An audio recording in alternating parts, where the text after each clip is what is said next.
ভিডিওটি দেখুন।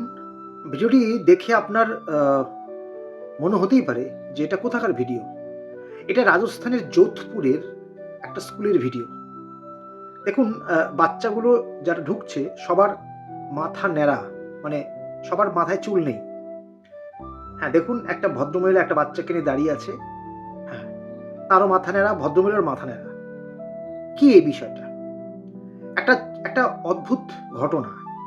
সেটা হচ্ছে যে আহ, যোধপুরের এই স্কুলের একটা বাচ্চার ক্যান্সার ধরা পড়ে এবং কেমোথেরাপি দেওয়ার ফলে মাথার চুল ধীরে ধীরে উঠতে শুরু করে এবং বাচ্চাটা দেখে যে তার চুল উঠে যাওয়ার ফলে সে মানসিকভাবে যে কোনো সময় বিপর্যস্ত হয়ে যেতে পারে, এরকম একটা অ্যাটিটিউড স্কুলের শিক্ষক শিক্ষিকারা লক্ষ্য করে এবং এই বিষয়টাকে সে যাতে আঘাত না পায়, সে যেন মানসিকভাবে স্টেবল থাকে সেটাকে এবং তার মানসিক জোরকে বাড়ানোর জন্য সমস্ত স্টুডেন্টদের সাথে কথা বলে, গার্জেনদের সাথে কথা বলে এবং স্কুল কর্তৃপক্ষ ডিসিশন নেয় যে তারা সবাই তাদের মাথার চুল ন্যাড়া করে ফেলবে, অর্থাৎ ন্যাড়া হয়ে যাবে।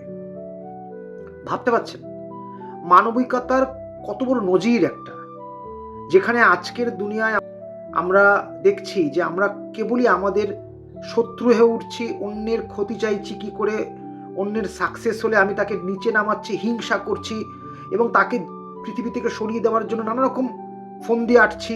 এরকম যখন চারপাশে দেখছি, এই ভিডিওটি, এই ঘটনাটি প্রচণ্ডভাবে আমাকে নাড়া দিয়েছে। একেই তো বলে মানুষের পক্ষে।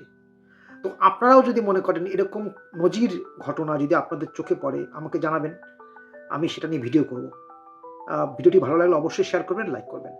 Thank you.